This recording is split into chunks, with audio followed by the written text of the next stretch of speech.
massivement rejeté à 99 l'offre salariale présentée par l'employeur. Et Marc-Antoine, on peut dire que c'est un message très clair qui a été envoyé à la compagnie aérienne aujourd'hui. Puisque cette entente de principe a été rejetée à presque à l'unanimité, à 99,1 comme vous l'avez mentionné, et que le taux de participation également est semblable à 99,4 Donc, on peut dire qu'on ressent vraiment de l'insatisfaction chez les quelques 10 000 agents de bord syndiqués d'Air Canada.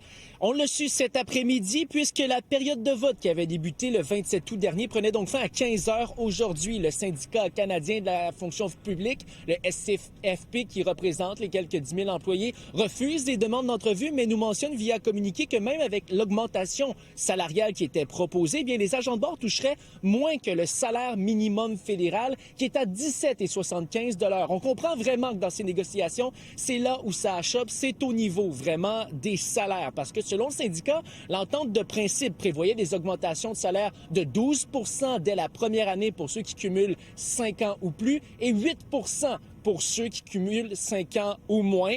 Ça a été tout un chaos. On se rappelle lors de cette grève suivie d'un lock-out. Je vous laisse entendre l'ex-directeur canadien de la fonction publique.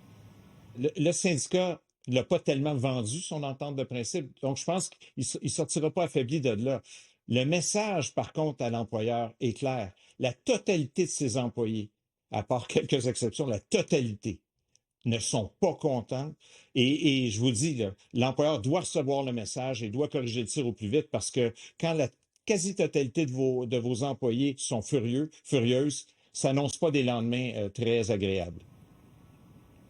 En terminant, Adi, vous avez peut-être des craintes si jamais vous avez un vol à prendre dans les prochaines heures, dans les prochains jours. Eh bien, sachez que selon l'employeur, aucune grève n'est prévue ni de vol annulé. Qu'est-ce qui se passera dans les prochains jours? Eh bien, l'employeur et le syndicat iront en médiation. Et s'il n'y a toujours pas d'entente sur la question salariale, le tout devra être tranché en arbitrage. Très bien. Évidemment, une situation qu'on va continuer de suivre. Merci Marc-Antoine. À plus tard.